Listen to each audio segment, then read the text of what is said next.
impuestos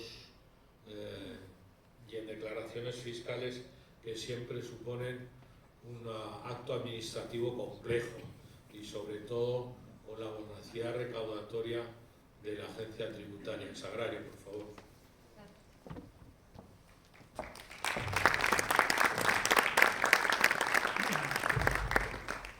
Muchas gracias, Luis. Buenos días a todos.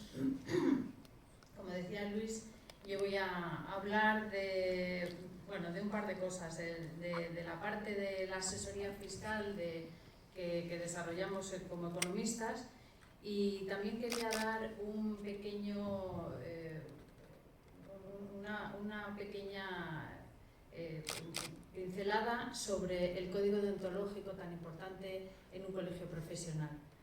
Entonces, en cuanto al área de fiscalidad que podemos desarrollar y que desarrollamos los economistas, un asesor fiscal es aquel experto profesional que se encarga de asesorar a las personas físicas o jurídicas, ya sean autónomos o empresas, en lo que respecta a las obligaciones fiscales y contables, así como en áreas relacionadas con la gestión económica y patrimonial de empresarios y particulares. En el mundo actual, el servicio de un experto fiscal parece fundamental y es de hecho habitual, y sin embargo es una actividad que no está regulada como profesión. Cuando digo que no está regulada como profesión, me refiero a que para la práctica de la asesoría fiscal no es necesario ningún título, ningún tipo de formación obligatoria o formación especial. Eso sí, este trabajo exige de algunas destrezas que son básicas para un correcto desarrollo del mismo. Destreza en matemáticas, destreza en informática básica y en digitalización, destreza en atención al cliente, conocimientos, por supuesto, especializados sobre las normas tributarias y mercantiles. Al experto o asesor tributario, o asesor contable, o asesor fiscal, o gestor tributario, o asesor fiscal, como queramos denominar al profesional, se le pide que ayude a prevenir de posibles problemas con Hacienda, que ayude a declarar todo tipo de tributos, colaborando con sus clientes o empleadores en el cumplimiento de sus obligaciones tributarias y optimizando la planificación y diseño de la forma de negocio de cara a minimizar la factura fiscal. Debe también tenerse presente que es habitual que el asesor fiscal asuma labores de orientación o gestión en las relaciones con las empresas, con los registros públicos, fundamentalmente con los registros mercantiles. Así, sin ánimo de ser exhaustivo, lo habitual para el asesor fiscal es que actúe en estos ámbitos: asesoría y planificación fiscal en el marco de la normativa tributaria y mercantil, actuando en defensa de los intereses de los contribuyentes; asistencia y representación de los contribuyentes y de nuestros clientes frente a la administración tributaria, llevando a cabo diferentes procedimientos de gestión e inspección tributaria; gestión en la información a través de bases de datos fiscales; ofrecer las mejores alternativas optimizando dentro de un tiempo limitado y concreto; realización de una planificación fiscal adecuada de la actividad de nuestros clientes y de los contribuyentes; la sucesión de personas físicas o estructuras y composición de los patrimonios personales. Es muy importante dejar claro que la función del asesor fiscal no suple la voluntad del contribuyente, obligándole a que hagan las cosas de una determinada manera, simplemente le aconseja. La formación universitaria del economista permite un rápido acceso y una cierta facilidad para la preparación específica necesaria para el desarrollo de la asesoría fiscal en todos sus ámbitos, ya sea en el que se quiera desarrollar, que puede ser la empresa pública o privada, el funcionariado en todos los estamentos de las administraciones públicas, estatal, autonómica, provincial y municipal, y también en el ejercicio libre de la profesión. Y estos serían el abanico que la asesoría fiscal ofrece principalmente a los economistas. Aparte de esto, yo quería, como os decía, también daros una pincelada de algo tan característico y propio de los colegios profesionales, como pueden ser el de abogados o el de economistas, que es la lealtad que debemos a nuestro código deontológico. Voy a hablaros de la importancia del código deontológico de la profesión. No me hace falta, porque ya sé que todos me prestaríais atención si os relato el código punto por punto. Aún así, he llevado mi capacidad de síntesis al límite para esta presentación. Son principios del código deontológico fundamentales: la independencia, la objetividad, la legalidad, la integridad, la confidencialidad, la formación continua y el perfeccionamiento, la competencia y la lealtad. El código tiene exactamente 23 páginas. Si de estas 23 páginas os quedáis con una sola frase, doy la charla por exitosa. La lealtad, lo primero. El código deontológico lo primero que dice es que le debes lealtad a los principios éticos de la profesión. Esto no es por capricho. Os relato una pequeña anécdota. Un insurrecto había sido condenado a morir en la horca. El hombre tenía a su madre viviendo en una lejana localidad y no quería dejar de despedirse de ella por ese motivo.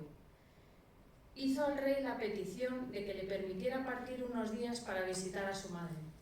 El monarca solo puso una condición: que un rehén ocupase su lugar mientras permanecía ausente y, en el supuesto de que no regresase, fuese ejecutado por él. El insurrecto recurrió a su mejor amigo y le pidió que ocupase su puesto. El rey dio un plazo de 7 días para que el rehén fuera ejecutado si en ese tiempo no regresaba el condenado. Pasaron los días. El 6.º día se levantó el patíbulo y se anunció la ejecución del rehén para la mañana del día siguiente. El rey preguntó por su estado de ánimo a los carceleros y estos respondieron: Majestad, está verdaderamente tranquilo. Ni por un momento ha dudado de que su amigo volverá. El rey sonrió con escepticismo. Llegó la noche del 6.º día. La tranquilidad y la confianza del rehén resultaban asombrosas. De madrugada el monarca indagó sobre el rehén y el jefe de la prisión le dijo: ha cenado opíparamente, ha cantado y está extraordinariamente sereno. No duda de que su amigo volverá. Pobre infeliz, exclamó el monarca. Llegó la hora prevista para la ejecución. Había comenzado a amanecer. El rehén fue conducido al patíbulo y estaba relajado y sonriente. El monarca se extrañó al comprobar la firmeza anímica del rehén. El verdugo le colocó la soga al cuello, pero él seguía sonriente y sereno. Justo cuando el rey iba a dar la orden para la ejecución, se escucharon los cascos de un caballo. El insurrecto había regresado justo a tiempo. El rey, emocionado, concedió la libertad a ambos hombres. Como había dicho al principio, la lealtad lo primero. ¿Lo veis? La lealtad es aquello capaz de hacer que un público como este simpatice con un condenado a la horca, que a saber lo que había hecho. Tenéis que ver al amigo del condenado como los valores de profesionalidad, independencia y diligencia, que nos avalan tanto a mis colegas como a mí a lo largo de nuestra carrera profesional. Si nos saltamos estos principios, acabamos siendo prófugos de la justicia, en este caso, tanto en la vida real como en el cuento, en el sentido más literal de la palabra, prófugo. Respetar la lealtad a los principios de la profesión es siempre la decisión más inteligente, tanto a largo como a corto y a medio plazo.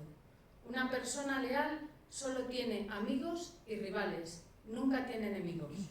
Así que cuando se os plantee el dilema de picar en el cebo del falso éxito o guardar lealtad a los principios de la profesión, ¿qué se os planteará? Recordad que estos principios son vuestros principios y sobre todo recordad que la lealtad es lo primero. Gracias. Yo, si os parece, voy a abrir, Sara, no te vayas, un turno de preguntas por si alguien quiere preguntar sobre los aspectos, algún aspecto concreto en cuanto al desarrollo de la profesión en el ámbito fiscal. ¿Alguna cuestión? ¿Nada? ¿Cómo? ¿Tienes hecha la declaración de la renta este año? Creo que me dará negativa.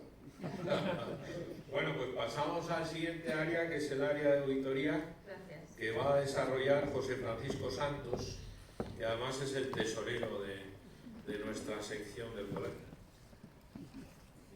Hola, buenos días. Bueno, a mí me toca hablar de auditoría, que es otro ámbito profesional donde todos los que estáis por aquí tenéis salida. Primero vamos a definir qué es la auditoría. Al final la auditoría es una revisión independiente, sistemática y objetiva de todos los procesos y actividades de una organización, con el objetivo de verificar si se ajustan a lo que tiene previsto la propia organización y a lo establecido por las leyes y normativas de obligado cumplimiento. En función de quién haga esos trabajos de auditoría, se puede distinguir entre auditoría interna o externa. No compiten entre sí, son complementarias, ¿vale? Y lo que sí que tienen es bastantes diferencias. En cuanto al objetivo, la principal diferencia es que la auditoría interna sirve para mejorar y analizar el desempeño, los controles y el sistema de gobierno de cualquier organización. La auditoría externa es expresar una opinión sobre los estados financieros societarios.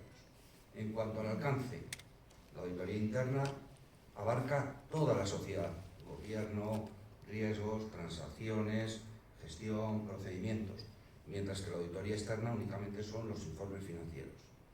Las habilidades de la auditoría interna es multidisciplinar. Obviamente se abarca la totalidad de la sociedad, hay mucha variedad de disciplinas, mientras que la auditoría externa se basa básicamente en la contabilidad, finanzas e impuestos. En cuanto al periodo, el periodo de análisis de auditoría interna tanto es el pasado como el presente, como lo que está en curso, como el futuro, mientras que la auditoría externa únicamente es el pasado, en los estados financieros en un momento determinado. Los grupos de interés en cual la auditoría interna pues está la Comisión de Auditoría, el Consejo de Administración y la alta dirección. En el caso de la auditoría externa son los inversores y el público en general. Las normas de aplicación de la auditoría interna son las normas internacionales para la práctica profesional de auditoría interna que emite el Instituto de Auditores Internos. Y en cuanto a la auditoría externa, pues las normas y principios de auditoría generalmente aceptados. Por último, la relación laboral. La relación laboral, el auditor interno es un empleado de la organización y la auditoría externa se basa en una contratación mercantil, de ámbito mercantil, una prestación de servicio de un externo independiente. Centrándonos en la auditoría interna, quiero dar un par de mensajes breves. Principalmente, como hemos dicho, se ubica dentro de las organizaciones y lo que pretende es garantizar que las operaciones se llevan conforme a lo planteado por la propia entidad, evaluando su eficacia, eficiencia y proponiendo soluciones a todos los problemas planteados. Y esta es su aportación de valor a la organización. Forma parte de las líneas de defensa de una organización. Hay una primera línea de defensa, es la propia gerencia, los propios gestores de operaciones. La segunda línea de defensa son el control interno, control de riesgos, seguridad, y la tercera línea de defensa sería la auditoría interna. Muy importante en toda la auditoría interna también es la independencia, porque no dejas de ser un empleado de la propia organización. ¿Esa independencia cómo se maneja? Por dos vías. Primero, no participando nunca en la gestión de las empresas, y en segundo lugar, con una doble dependencia. Hay una dependencia organizativa de presidencia, consejero delegado, y una dependencia funcional del comité de auditoría. Bien, en cuanto a los recursos, tienen que tener unos recursos humanos suficientes. Actualmente no hay una medida estándar. La media de las principales compañías es un 0,60% del total de los empleados. Destacan el sector financiero, el sector seguros, que los ratios superan el 1%, mientras que los sectores de construcción, tecnológicas y automoción apenas llega al 0,20%. ¿Qué perfiles? Pues perfiles mayoritariamente, en torno a 3/4 partes, son licenciados en ADE, finanzas, economía, nuestros ámbitos. Y un 25% se puede dividir entre derecho, informática e ingenierías. Muy importante el uso actual de las nuevas tecnologías, sobre todo Big Data e inteligencia artificial en la aplicación de los trabajos de auditoría. Se requiere también una formación continua. El estándar está en 35 horas anuales pero bien es cierto que el 60% de los auditores internos superan con creces estos ratios. También el auditor interno tiene una sistemática de trabajo, como en la propia definición hemos dicho que es una revisión sistemática. Debe existir un conjunto de procedimientos lógicos de actuación. Partimos de que se define un plan auditor, ese plan auditor va alineado con la estrategia y con los riesgos de la entidad, se elabora un plan de trabajo, se hace el trabajo de campo, se sacan las conclusiones, se discute el informe con el propio auditado y luego se emiten lo más importante, las recomendaciones y los aspectos de mejora. Las recomendaciones sirven para corregir los aspectos detectados, que son incumplimientos, bien de norma interna o norma externa, y aspectos de mejora que son habitualmente suelen ser de aspectos excesivamente manuales y que requieren de automatización. En cuanto a la auditoría interna, por último decir que tiene que tener un estatuto de auditoría. Ese estatuto de auditoría es la norma por la que se va a regir el funcionamiento de la auditoría interna, tiene que estar alineado con lo establecido por el Instituto de Auditores Internos y estar aprobado por el Consejo de Administración. El Instituto de Auditores Internos es una asociación profesional de auditores internos. Es ampliamente reconocida, brinda asesoramiento, formación, normas, guías, certificaciones. Se creó en Estados Unidos en el año 1941, tiene la sede en Florida y hay más de 190.000 miembros de 170 países. El Instituto de Auditores Internos de España fue fundado en el año 83 y cuenta con más de 3.200 socios, con todos los auditores internos de las principales compañías y de los principales sectores del país. Bueno, en cuanto a la auditoría externa, al final es una revisión de los estados financieros a fin de que reflejen la imagen fiel de los mismos. ¿Y esto al final qué es? Es expresar una opinión sobre si esos estados reflejan razonablemente su situación patrimonial, los resultados de sus operaciones y los cambios de la situación financiera. Se conoce como la auditoría también legal, la auditoría contable legal. Existe una obligación de auditar cuentas anuales en función de una serie de cumplimiento de condiciones, tanto a nivel individual como consolidado, en cuanto a importe de facturación, total de activos y media de trabajadores. También es obligatoria la auditoría externa en el caso de recibir ayudas o subvenciones tanto de fondos españoles como fondos europeos superiores a los 600.000 euros, también contratos con la administración pública, también aquellas compañías que emiten valores en mercados regulados organizados, cooperativas de crédito, sector asegurador, aquellas empresas en que sus propios estatutos así lo exigieran también, y en determinadas operaciones societarias, como puede ser, por ejemplo, pues una fusión, una escisión. En España hay más de 8.000 entidades que están sujetas a auditoría obligatoria. El incumplimiento de esto supone una serie de sanciones. La primera es el cierre del registro mercantil, con lo cual no se puede registrar nuevos actos jurídicos o actos mercantiles. Y luego puede haber una imposición de una multa entre 1.200 y 60.000 euros por parte del ICAC. El ICAC es el Instituto de Contabilidad y Auditoría de Cuentas, que es la máxima autoridad española en cuanto a contabilidad y auditoría, que depende del Ministerio, creo que ahora es el de Asuntos Económicos y Transformación Digital. Bueno, en cuanto al informe de auditoría, tiene que ser firmado por un experto independiente que está inscrito en el ROAC. El ROAC es el Registro de Auditores de Cuentas, que está en el Instituto de Contabilidad y Auditoría de Cuentas en el ICAC. Para inscribirse en el ROAC es necesario tener una titulación universitaria, superar determinadas pruebas teórico-prácticas y certificar una experiencia profesional mínima de 3 años. Pero bueno, el auditor no trabaja solo. Yo, por ejemplo, he sido auditor 35 años y no tengo el ROAC.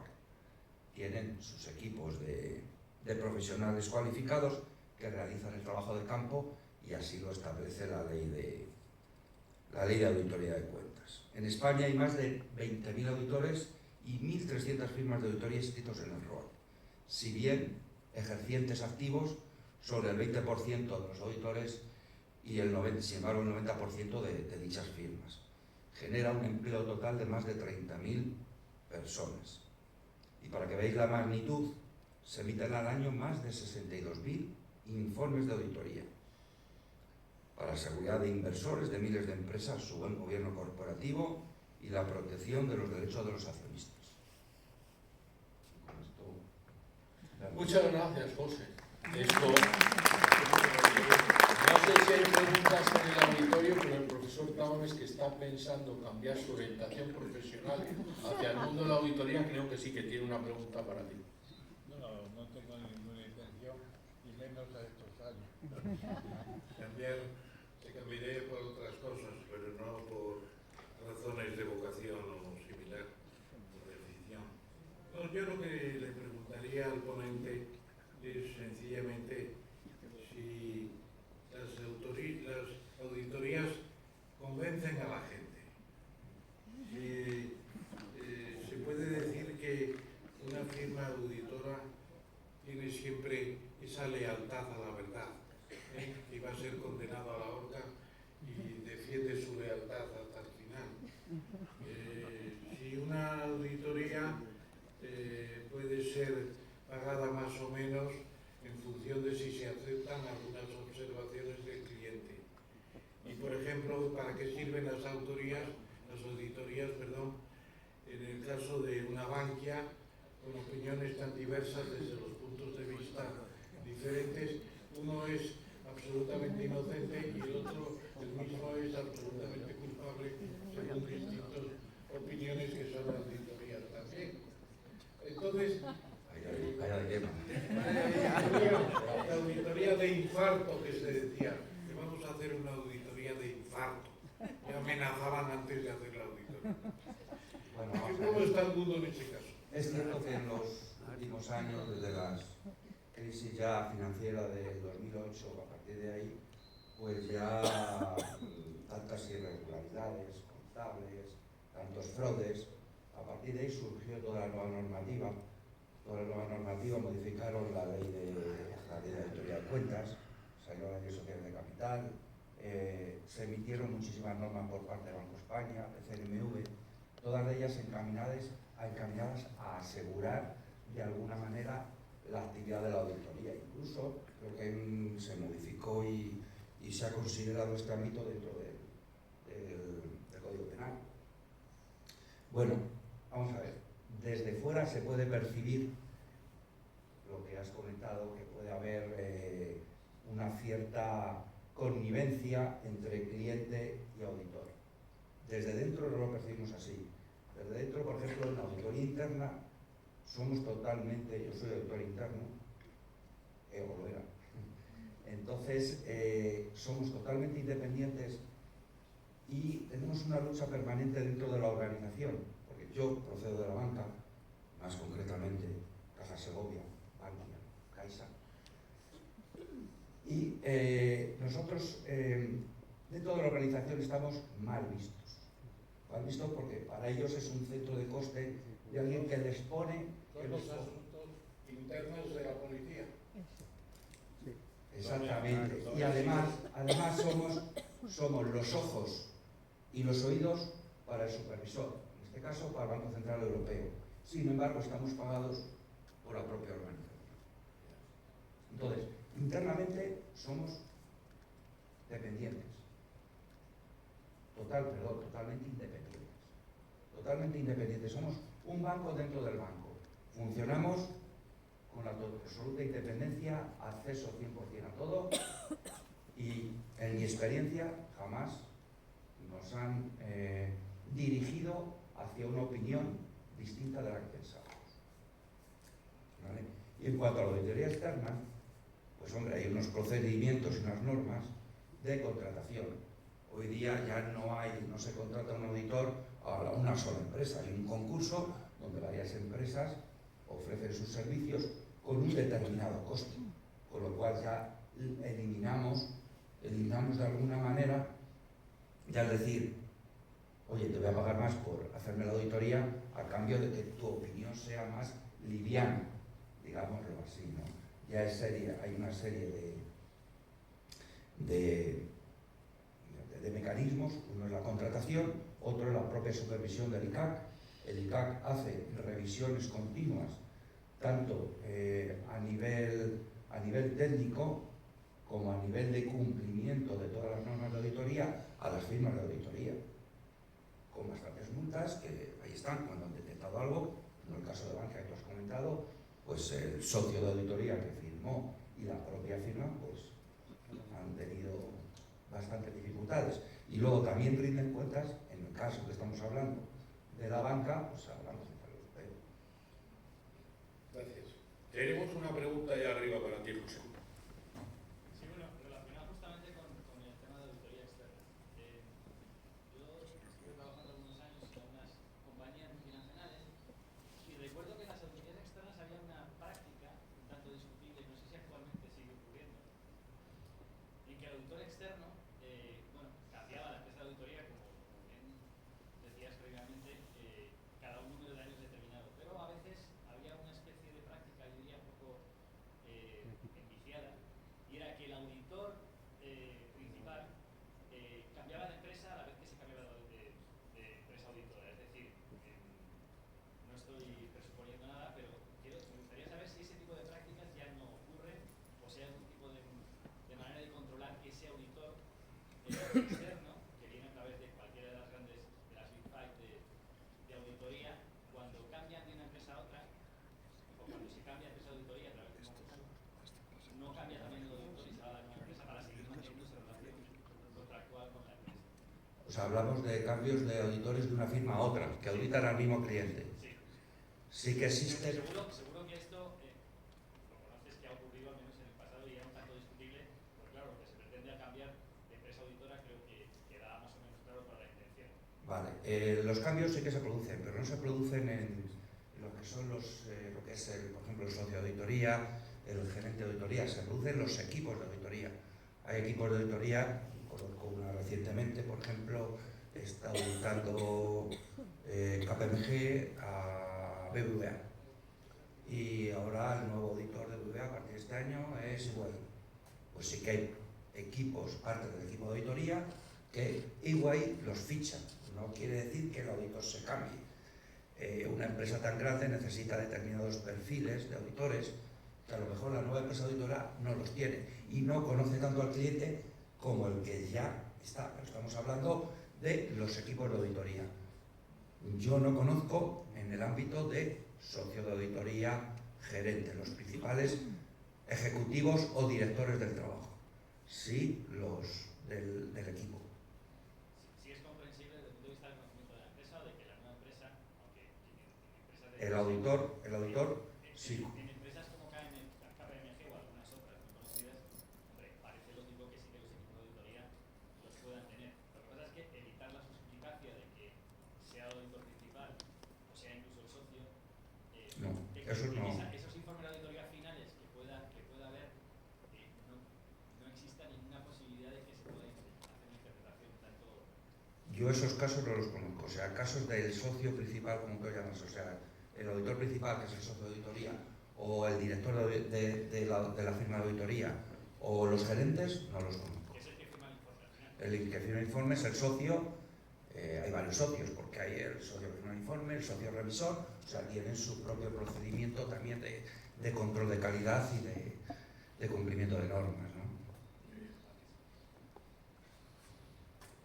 Bueno, pues si os parece pasamos a la siguiente exposición que la va a hacer Adolfo López Estebarán y va a hablar sobre el área del experto contable, que es un área dentro del colegio creada no hace muchos años, pero que tiene su importancia con todas las modificaciones que ha habido de los distintos planes contables. Adolfo, gracias. Bueno, muchas gracias. Solo un comentario respecto de la auditoría externa y por alusiones, dado que yo sí que me dedico a la auditoría externa, dar la tranquilidad y contestar un poco al profesor Tamames. En el ámbito de la auditoría externa hemos pasado unas épocas en las cuales determinados escándalos han motivado unos cambios muy profundos con la normativa que afecta a los auditores. Cambios muy profundos desde las SOX, las normas americanas, cuando el caso Enron a todos los cambios que se han producido en España. Y actualmente la independencia de los auditores externos está totalmente garantizada, la opinión es totalmente independiente y la rotación en el caso de las auditorías de entidades de interés público es obligatoria, y es obligatoria en el ámbito del más alto nivel de decisión y de emisión de los informes. Los equipos de auditoría, aun dentro de las mismas firmas, están obligados necesariamente por la normativa de control de calidad de la firma a rotar, y eso afecta al socio firmante del informe y a los directivos, los jefes de equipo, los senior managers, etc. De tal manera que dan totalmente transparencia a que la auditoría cumpla los requisitos, sobre todo de independencia y objetividad.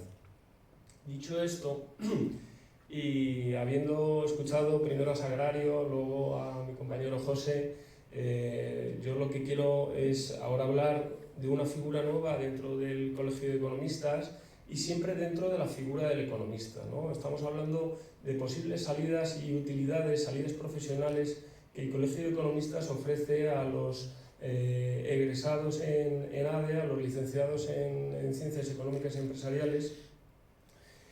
Y dentro de ellas pues hemos visto la asesoría fiscal, que no requiere de ninguna inscripción ni titulación, pero que un marchamo muy significativo para poder desarrollar la asesoría fiscal es tener la marca de economista detrás de él. Otro es el auditor interno, que igualmente requiere una formación específica, pero tampoco requiere de unos requisitos que haya que cumplir para poderse inscribir en un registro para actuar como auditor independiente, y al final te va a contratar una determinada entidad y vas a trabajar para esa determinada entidad como auditor interno. Otro que sí que exige requisitos y que te tienes que inscribir es el auditor independiente, el auditor de cuentas regulado por la ley de auditoría, y tendrás que cumplir unos requisitos de titulación y de formación, de experiencia para poder acceder al ROAC y poder emitir informes de auditoría.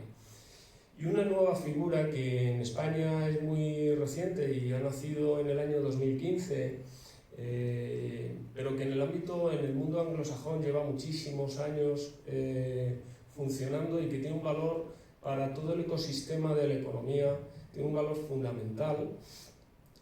Os voy a dar un dato, es la figura del experto contable. En el ámbito anglosajón, el experto contable cuenta con más de 750.000 profesionales inscritos entre Norteamérica, Reino Unido, etc.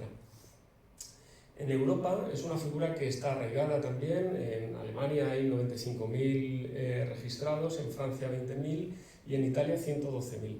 Como os decía, en España es una figura muy nueva.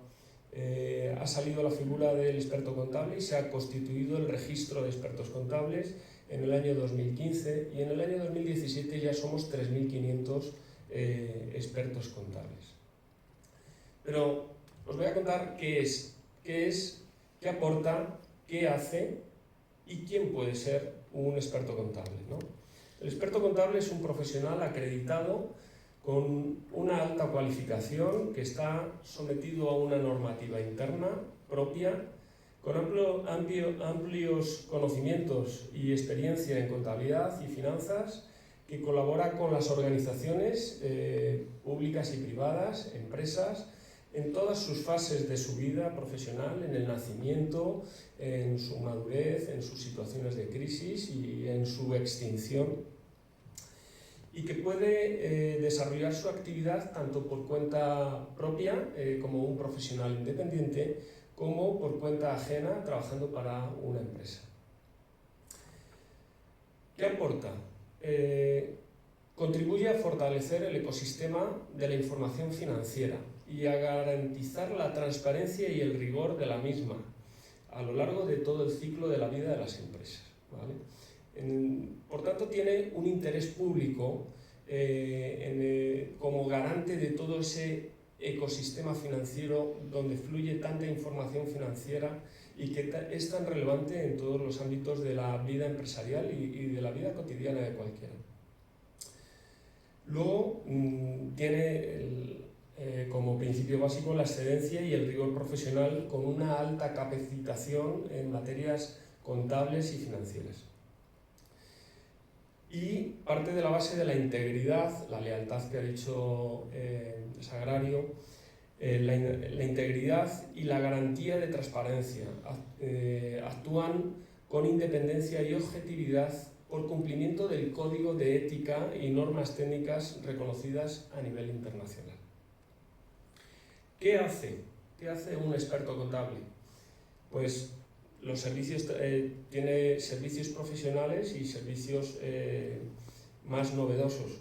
Los servicios tradicionales son el asesoramiento en el cumplimiento de las normas mercantiles, el diseño y puesta en marcha de contabilidades, la planificación financiera, el asesoramiento y representación en operaciones de transferencia, de fusión, absorción, de reorganización empresarial, la valoración de activos en esos procesos, valoración de empresas, el cumplimiento de normativa mercantil, fiscal, contable, de cumplimiento periódico, participar en regularizaciones de balances cuando están permitidas, la confección de estados financieros para reestructuraciones societarias, el asesoramiento en negociaciones bancarias, la financiación de las pymes, la elaboración de informes económicos para expedientes de regulación de empleo, el análisis de inversiones en general dentro de todas las fases de la vida de la empresa, los peritajes, el análisis de operaciones vinculadas, que en muchos casos tiene carácter obligatorio, la determinación y la elaboración de esos informes de precios de transferencia que es tan relevante en las compañías internacionales, la asesoría en licitaciones públicas. Y luego hay otros servicios más novedosos o avanzados, como pueden ser las nuevas formas de financiación en las startups, el capital semilla, el private equity, el desarrollo de modelos de negocio, la elaboración de planes estratégicos, servicios de due diligence en la compraventa de compañías, los planes de internacionalización de compañías, la implantación de nuevas tecnologías en el proceso de información financiera, de elaboración y desarrollo de modelos de reporting a la dirección y en los grupos dentro de las compañías del mismo grupo, la mejora de la eficiencia, el análisis de costes, el e-commerce, el asesoramiento en desinversiones, la elaboración de cuadernos de venta, el análisis de riesgos, la implantación de modelos de reporting, como decía antes, a nivel internacional. Bueno, ¿quién puede ser experto contable? Como decía, es una figura que se ha creado hace poco y se ha regulado en España desde el año 2015 hasta el 2017, que ya tenemos más de 3.500 inscritos. El experto contable coincide en gran medida con los conocimientos y la labor que hace el auditor, pero desarrolla una labor totalmente distinta que el auditor de cuentas. El auditor de cuentas está impuesto por una normativa y viene a opinar exclusivamente solo sobre la imagen fiel del patrimonio, de la situación financiera y los resultados de la compañía, ¿no? Opina sobre las cuentas anuales y puntualmente en determinados requisitos de la normativa mercantil también opina sobre otros estados financieros. El ámbito del experto contable va mucho más allá, se está implantando en España, en otros países ya está muy implantado y se requiere la participación del experto contable con carácter obligatorio, no solo voluntario, que yo lo veo muy necesario, sino con carácter obligatorio en un montón de procedimientos de reorganización. En el ámbito anglosajón es una figura que tiene muchísimo peso y que participa en muchos más procesos de la vida empresarial que el auditor de cuentas, que se ciñe solamente a lo que es la auditoría de cuentas obligatoria. ¿Quién puede ser experto contable? Bueno, pues los auditores de cuentas, gran parte de los que están inscritos en el registro de expertos contables en España proceden de la auditoría de cuentas, simplemente por acreditar la cualificación profesional para ser auditor de cuentas. Puedes acceder al registro de expertos contables, siempre y cuando estés en la situación de ejerciente, ya sea a título individual o a título por cuenta ajena, trabajando para otra firma. los que no tengan la condición de ejercientes, siempre que acrediten 20 horas de formación específica en materia financiera y contable en los últimos 12 meses. Otros profesionales pueden acceder a la titulación de experto contable o al registro de expertos contables siempre y cuando acrediten una titulación universitaria. Todas las titulaciones que habilitan para ser economista habilitan para poder acceder al registro de expertos contables.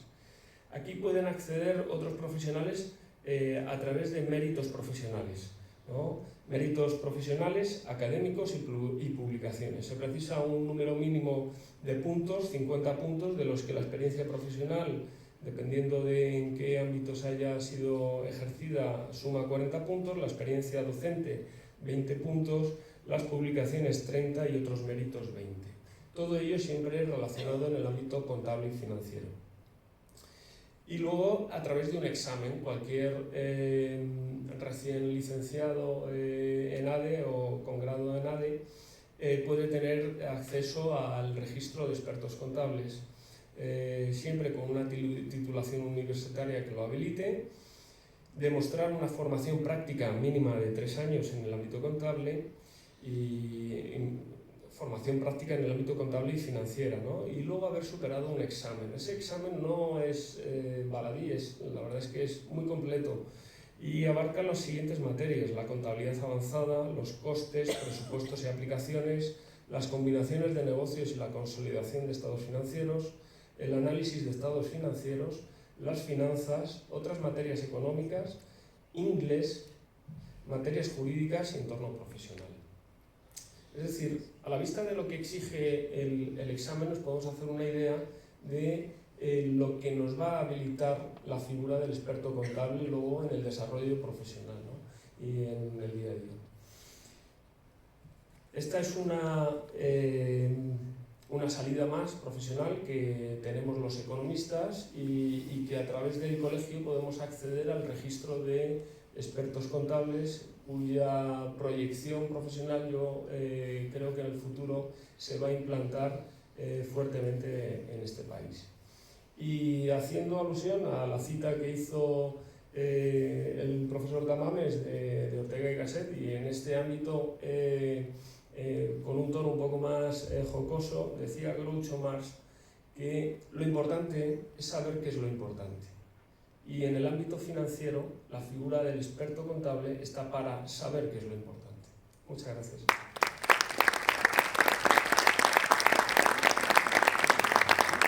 ¿Alguna cuestión? Bueno, pues ahora me toca hablar a mí sobre las pruebas periciales.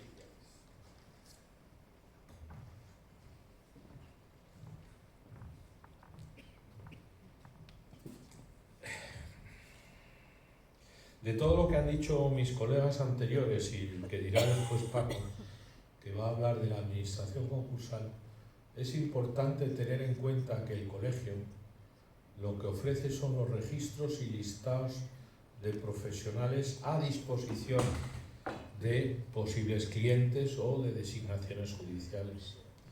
En el caso que me ocupa a mí, de lo que son las pruebas periciales, hay dentro del Consejo Superior de Colegios de Economistas, que abarca a todos los colegios de España, una parte que se llama el Registro de Economistas Forenses, en el que somos aproximadamente unos 2.000 profesionales y que nos dedicamos a la administración concursal, de la que hablará luego Paco Piñeiro, pero nos dedicamos también a lo que son hacer pruebas periciales que tocan o se mezclan con todas las disciplinas de las que se han hablado hasta ahora.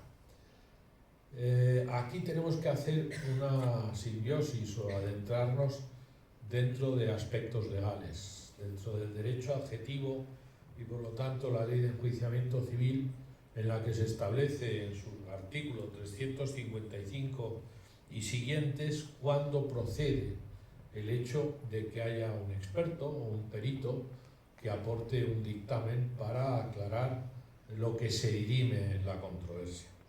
Así se establece que cuando sean necesarios conocimientos científicos, artísticos, técnicos o prácticos para valorar hechos o circunstancias relevantes en el asunto, adquirir certezas sobre ellos, las partes podrán aportar al proceso el dictamen de peritos que posean los conocimientos correspondientes o solicitar en los casos previstos en la ley que se emita dictamen por perito designado por el tribunal. Al emitir ese dictamen, el perito deberá manifestar bajo juramento promesa decir verdad y que ha actuado en su caso o actuará con la mayor objetividad posible, tomando en consideración tanto lo que pueda favorecer como lo que sea susceptible de causar perjuicio a cualquiera de las partes, y que conoce las sanciones penales de las que podría incurrir si incumpliese su deber como perito. En este caso sería un falso testimonio que estaría penado con cárcel en caso de no ser un perito objetivo. Así, tenemos que los peritos pueden ser, como he dicho, aportados por las partes y acompañar ese informe pericial junto con la demanda. Pueden ser designados por el tribunal a instancia de parte porque lo soliciten, y entonces el tribunal acudirá a los listados presentados por el colegio o en la provincia o en ámbitos jurisdiccionales geográficos más amplios para que su señoría o el tribunal correspondiente pueda escoger o lo designe por lo que se llama la insaculación. El tribunal puede designar peritos sin necesidad de que sea solicitado por la parte. Y luego dentro de los peritajes se reconocen tres figuras.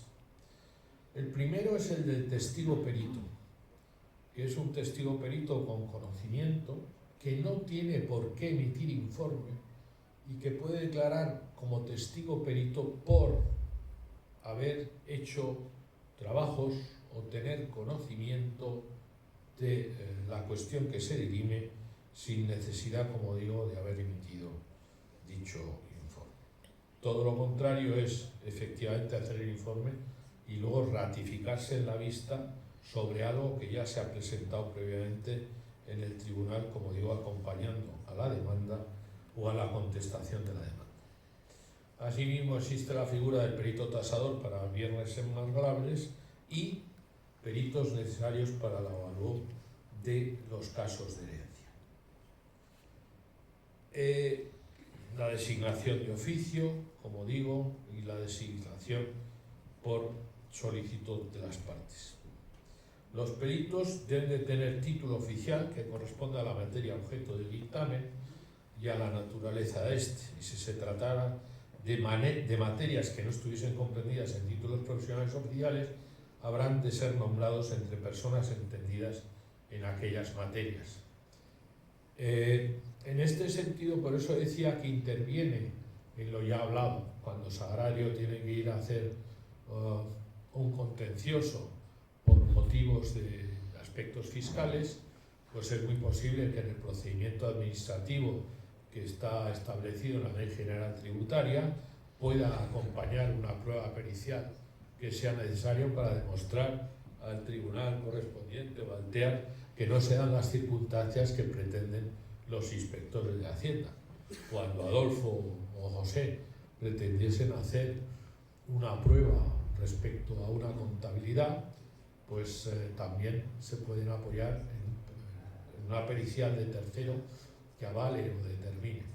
Normalmente en las partes de auditoría, cuando se hace una pericial, es un informe específico que se llama de procedimientos acordados, que está regulado también por el CAC. Pero dentro de las pruebas periciales, las que más se suelen dar, o por lo menos en las que más hemos participado, ha sido en el derecho de daños. El derecho de daños en el derecho sustantivo está regulado en el Código Civil, en el artículo 1101, y en lo que es la acción aquiliana, en el artículo 1902, en el que se establece que el que por acción o omisión causara daño a otro, interviniendo culpa o negligencia, está obligado a reparar el daño causado. ¿Esto qué supone? Que al final terminamos haciendo periciales para determinar lo que llamamos el lucro cesante y el daño emergente. De cuando hay un incumplimiento contractual que ha causado un daño, el que se encuentra afectado puede decir, oye, yo hice un acopio de materiales en algo que tú me has fallado y luego no me has comprado, y por lo tanto, por haber hecho ese acopio específicamente para ti, que no tiene salida para otros, estoy hablando de un caso muy simplificado, me estás causando un daño emergente. Pero además, como yo tenía un margen sobre la obra que te iba a realizar, pues he dejado de obtener ese margen y me estás causando un daño emergente. Ahí ya entran todos los aspectos técnicos que seguramente habéis estudiado en esta magnífica universidad. Y es que ya entran valoraciones de empresas, proyecciones de cuentas de explotación, valoraciones con descuentos de flujos de caja o, mejor, valoraciones con conocimiento de precios de mercado entre compradores y vendedores informados e independientes. Ahí es donde hay que echar la imaginación. Tenemos un gran ejemplo de un perito en esta sala, que es el profesor Tamames, que se nos ha ido. Ramón, por ejemplo, los jóvenes no os acordaréis, los más mayores sí, intervino como perito en el caso del pleito de El Banesto cuando se lo quedó el Santander. El perito de una de las partes era Ramón. Ramón conmigo ha hecho alguna pericial en algún caso, en alguna pieza separada de concursos de acreedores, en concreto en Martín Safadesa.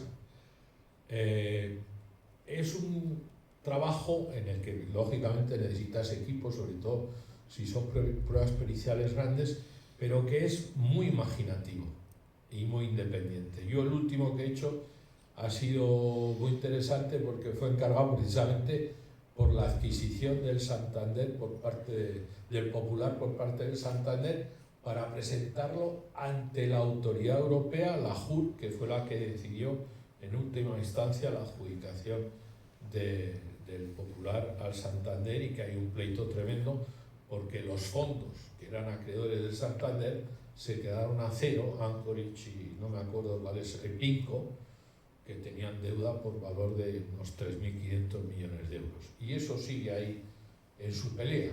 Y entonces todas las partes que aportan una demanda tienen capacidad de presentar su prueba pericial. Como digo, el registro de economistas forenses, dependiente del Consejo Superior de Colegios de Economistas, y los que estamos en la profesión, estamos en las listas y normalmente somos llamados para trabajar en estos asuntos que tienen mucho interés y que producen honorarios a los que nos dedicamos a la profesión. Y eso es todo lo que yo os tengo que decir. Y si no hay preguntas, le paso ya la palabra al último ponente, que es Francisco Piñeiro, que os va a hablar sobre la administración concursal en los concursos de acreedores. Paco.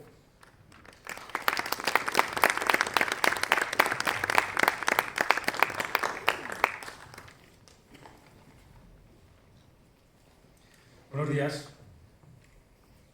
Mi intervención se basa en explicar un poquito lo que es la administración concursal, ¿no?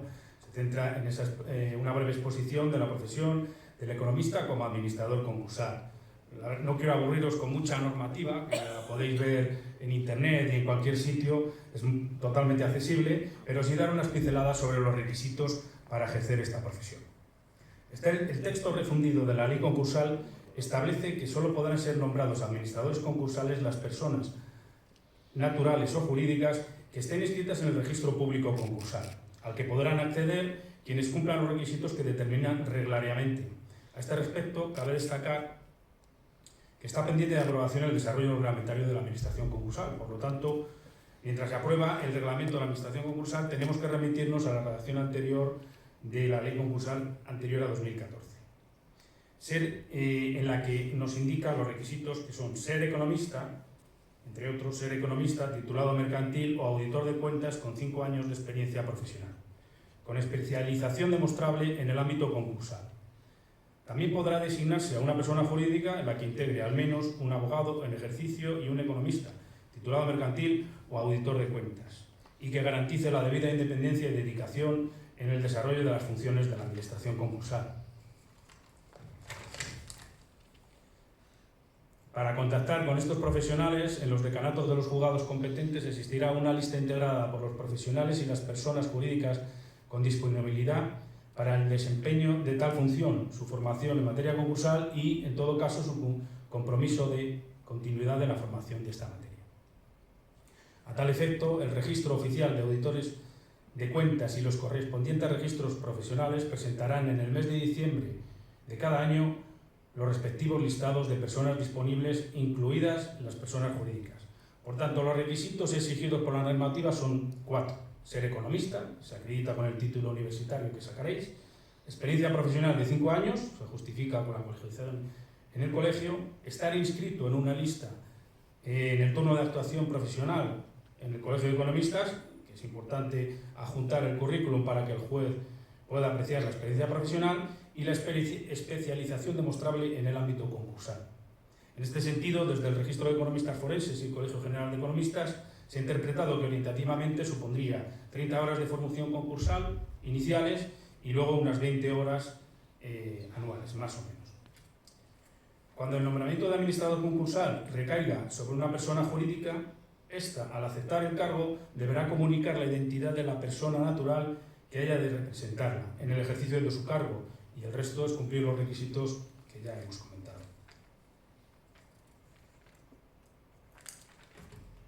¿Pero qué funciones debemos realizar como economistas administradores concursales? La principal labor del administrador concursal es velar por el interés del concurso, la defensa de los acreedores, debiendo primar la continuidad de la empresa o, en su defecto, la rama de actividad. Es por ello que un profesional debe dominar las materias de finanzas, contabilidad, fiscalidad, derecho laboral, derecho mercantil, gestión de sociedades, en definitiva un profesional con amplios conocimientos en el ámbito empresarial, los cuales son adquiridos al cabo de los años con la experiencia y formación adecuados. Es un perfil más generalista, digamos, porque lo que han estado comentando mis compañeros son perfiles muy específicos y especialistas en cada materia. El administrador concursal debe conocer todos esos ámbitos de la economía sin necesidad de profundizar con tanta especialidad. Esto no significa que alguien con una carrera recién terminada no pueda dedicarse a esta profesión, puesto que numerosos despachos o profesionales necesitan de personal de apoyo en estos procesos, los equipos que han estado comentando antes, que una vez colegiados con el paso de los años y la experiencia pueden ejercer directamente la profesión. Por lo que respecta a los honorarios, aquí no se puede cobrar lo que cada uno quiera, ojalá. Cabe señalar que están determinados por un arancel que se aplica en función de los activos y pasivos de la concursal, es decir, en función del tamaño de la empresa y la complejidad del concurso. Y estos han de ser aprobados por el juez. Por tanto, como en cualquier ámbito de actuación del economista, cuanta más experiencia y formación se aporten, habrá más posibilidades de acceder a procedimientos de mayor entidad y mejores honorarios. Esta exposición, al igual que la de mis compañeros, es una salida profesional por la que podéis optar. No obstante, el ámbito de actuación del economista es muy amplio, fijaros. El artículo 2 del Estatuto Profesional de Economistas y Profesores y Peritos Mercantiles establece que están facultados los economistas para el estudio y solución técnica de los problemas de la economía general o de la empresa, en cualquiera de sus aspectos, realizando los trabajos o misiones adecuados, emitiendo los dictámenes o informes procedentes y verificaciones a los oportunos asesoramientos. Casi nada, podemos hacer de todo. Leyendo este párrafo podemos apreciar que la labor del economista es verdaderamente amplia, y aquí es donde vosotros debéis elegir cuál va a ser vuestro camino a seguir, es decir, en qué materias queréis especializaros en cada momento. En mi experiencia profesional, debido a diversas circunstancias, he querido ser auditor porque empecé haciendo un curso intensivo en esta materia. He querido ser un buen director financiero porque me he dedicado muchos años a ello. He querido ser un buen gestor montando mis propios negocios, o un buen administrador concursal. Al final da igual, hay que buscar la actividad que te guste y te enriquezca profesionalmente, sin ningún miedo a cambiar de empresa, de rama de actividad, de puesto de trabajo o incluso de residencia. Así es que yo os animo a que probéis diferentes ámbitos de actuación como economistas, cambiéis de sector o de actividad, pero en definitiva disfrutéis de vuestra profesión. Y por último, y no por ello menos importante, trabajéis en la empresa privada o como profesionales por cuenta propia, os colegéis. Muchas gracias.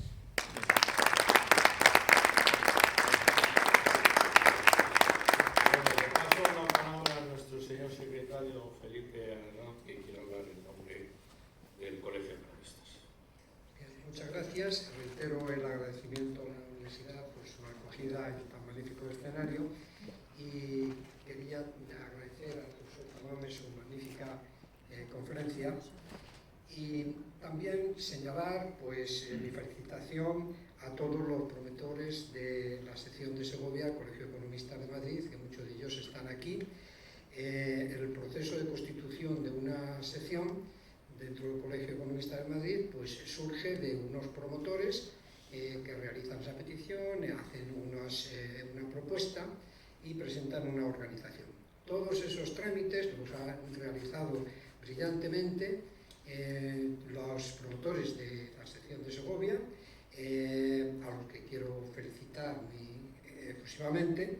Algunos de ellos están aquí presentes y quería señalar sobre todo pues, a don Luis Martín, que pues, es el alma mater de todo esto, y le felicito también muy efusivamente.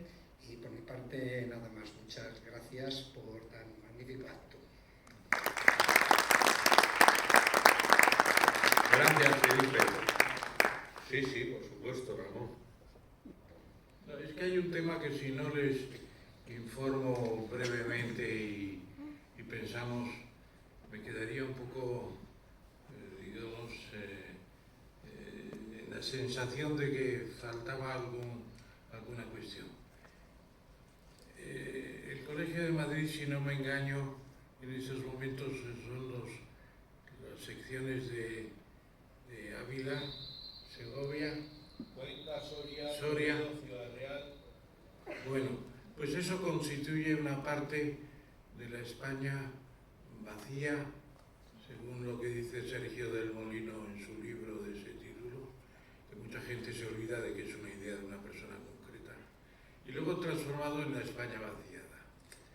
Cuando estaba de presidente del decano del Colegio de Madrid, nuestro amigo Pascual, pues yo le acompañé en varias visitas de estas a Soria, lo recuerdo, a Cuenca, creo que estuvimos en Ávila también, y le dije después de esas visitas que debía haber una especie de congreso de la España central, de la España que está en el sistema central, parte del ibérico, y que en gran parte son piezas de la España vacía, y que sería interesante una reunión de las secciones del colegio para darle un énfasis a ese tema. Ya sabemos que el Ministerio de Transformación Ecológica y también de Reto Demográfico tendría que ocuparse de esos temas, pero se pueden hacer cosas, porque yo creo que el problema precisamente es que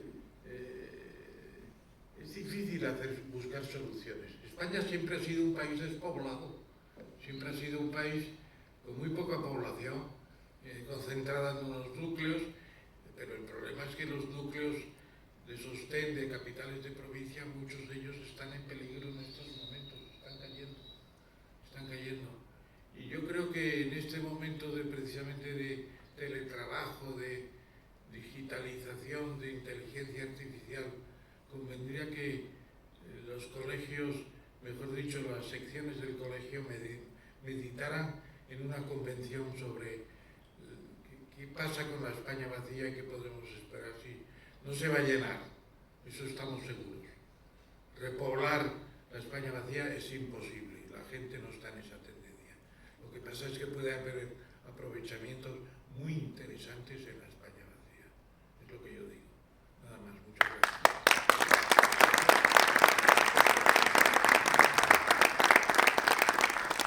Antes de que cierre la sesión, como hay magnífica acogida y bueno, quedar a disposición de la UBA como sección del Colegio de Economistas de Madrid en Segovia para tener la mejor relación posible e intercambiar la información que requiráis con la finalidad de que los alumnos que están en formación de nuestra profesión puedan tener la mayor información desde el otro lado de los que ya calzamos unos cuantos años en la práctica de la profesión. Marta, muchas gracias y a disposición quedamos. Bueno, pues muchísimas gracias en nombre de la Universidad de Valladolid, de la Facultad de Ciencias Sociales, Jurídicas y de la Comunicación, bueno, pues por darnos la oportunidad de acoger esta jornada. Muchísimas gracias a los intervinientes por sus magníficas exposiciones. Estoy segura de que nuestros estudiantes pues han podido vislumbrar posibles salidas profesionales con la exposición tan fantástica que nos habéis hecho de vuestras áreas.